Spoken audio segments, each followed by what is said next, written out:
আজকে যে ওয়ার্ডটা দেখবো সেটা হচ্ছে বেইন। আমরা একটা কমন টার্ম সেটা হচ্ছে বেইন না বোন বলে থাকি, অর্থাৎ কোনো জিনিস আমার জন্য অভিশাপ নাকি আশীর্বাদ। এই বোন মানে হচ্ছে আশীর্বাদ, আর বেইন শব্দের অর্থ হচ্ছে অভিশাপ, অর্থাৎ curse, COUR, curse, CURSE, curse.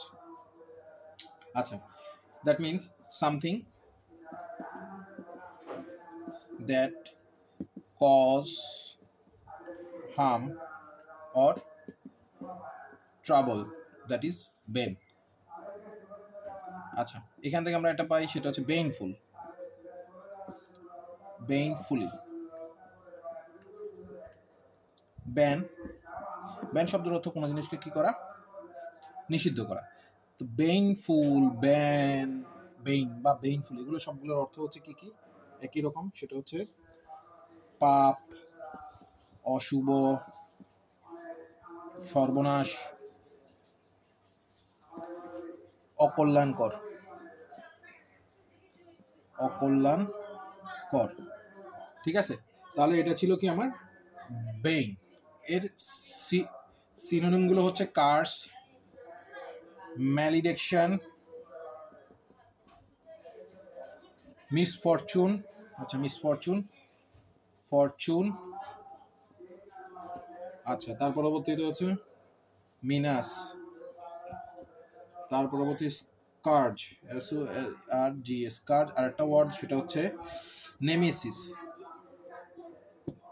আচ্ছা, অ্যান্টোনিম কি কি হতে পারে? অ্যান্টোনিম এখানে লিখে, অ্যান্টোনিম, অ্যান্টোনিম হচ্ছে বোন, ব্যান, বোন। তারপর ভেনিডিকশন,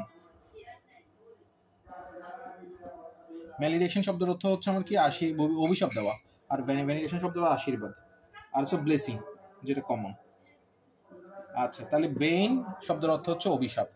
তা আমরা এখানে কিছু সিনোনিম দেখলাম, এখন কিছু উদাহরণ দেখি, যেগুলা উদাহরণ হচ্ছে gambling was the bane of his life.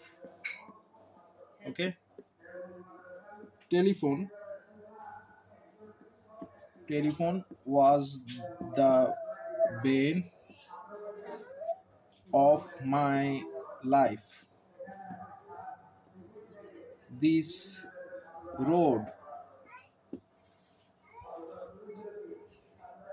roads are the bane of my life.